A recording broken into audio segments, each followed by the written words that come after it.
ഉണ്ണിയമ്മേ ഉണ്ണിയമ്മേ ഉടുമ്പിയെ ഞാൻ പിടിച്ചു.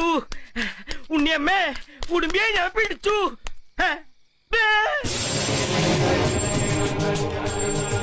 അപ്പ അവിടെ ഉണ്ടല്ലോ. എന്താ കേശവ?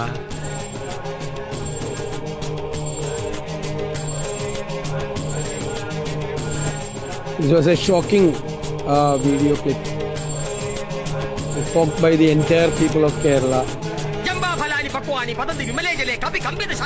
മലപ്പുറം പള്ളിക്കൽ പഞ്ചായത്തിലെ കൂട്ടാലങ്ങൽ വാർഡിൽ UDF-ൽ നിന്നും 9 സ്ഥാനാർത്ഥികൾ, കോൺഗ്രസിൽ നിന്ന് 7, മുസ്ലിം ലീഗിൽ നിന്ന് 2 പേർ പത്രിക നൽകി. ഔദ്യോഗിക സ്ഥാനാർത്ഥി ആരെന്നതിൽ ഇനിയും തീരുമാനമായില്ല.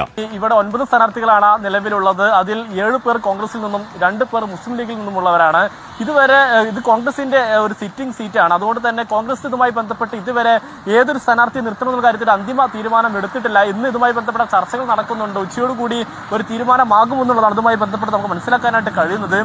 നിലവിൽ മുൻ മെമ്പർമാരായിരിക്കുന്ന ലത്തീഫ് കൂട്ടാലങ്ങൽ, KP സക്കീർ എന്നിവരും ഒപ്പം തന്നെ മുൻ ജില്ലാ പഞ്ചായത്ത് അംഗം AK അബ്ദുറഹ്മാൻ, ഒപ്പം തന്നെ KSU പ്രവർത്തകനായിരിക്കുന്ന നാസിം സിദാൻ, കോൺഗ്രസിന്റെ പ്രവർത്തകരായിരിക്കുന്ന യൂത്ത് കോൺഗ്രസിന്റെ പ്രവർത്തകരായിരിക്കുന്ന ഹമീദ് പാറശ്ശേരി, KK ഇസ്മായിൽ, അബ്ദുൾ റഷീദ് എന്നിവരാണ് പത്രിക നൽകിയ കോൺഗ്രസ്കാർ. ഒപ്പം തന്നെ ലീഗിൽ നിന്നും KY റഹീം, ഒപ്പം തന്നെ ചിങ്ങൻ മുസ്തഫ എന്നിങ്ങനെയാണ് സ്ഥാനാർത്ഥികൾ ആയി നോമിനേഷൻ നൽകിയിരിക്കുന്നതിൽ ഏറ്റവും പ്രധാനപ്പെട്ടതായിട്ടുള്ള ഒരു കാര്യം, ഇപ്പോൾ ഈ നിമിഷം വരെ ചർച്ചകൾ നടക്കുന്നുണ്ടെങ്കിൽ ഒരു ഒറ്റ പേരിലേക്ക് എത്താൻ ഇതുവരെ കഴിഞ്ഞിട്ടില്ല എന്നുള്ളതാണ് എടുത്തു പറയേണ്ടിരിക്കുന്ന ഒരു കാര്യം. നേരത്തെ സ്ഥാനാർത്ഥിയെ ആരെ തീരുമാനിക്കണം എന്നുള്ളത് കണ്ടെത്താൻ വേണ്ടി DCC നേതൃത്വത്തിൽ ഒരു യോഗവും ചേരുകയും ഒപ്പം തന്നെ വോട്ടെടുപ്പൊക്കെ തന്നെ നടത്തിയിരുന്നെങ്കിൽ അതും ഒന്നും തന്നെ ഫലം കാണാതെ വന്നതോടുകൂടിയാണ് ഇത്തരം ഒരു കൂട്ടമായി ഒരു പത്രിക നൽകുന്ന ഒരു സാഹചര്യം ഇവിടെ ഉണ്ടായത് എന്നുള്ളതാണ് ഏറ്റവും പ്രധാനപ്പെട്ട കാര്യം. കഴിഞ്ഞ തവണ സംസ്ഥാനത്ത് തന്നെ ഏറ്റവും അധികം ഭൂരിപക്ഷം ലഭിച്ച വാർഡുകളിൽ ഒന്നായിരുന്നു കൂട്ടാലങ്ങൽ എന്നുള്ളതും എടുത്തു പറയേണ്ട ഒരു കാര്യം തന്നെയാണ്.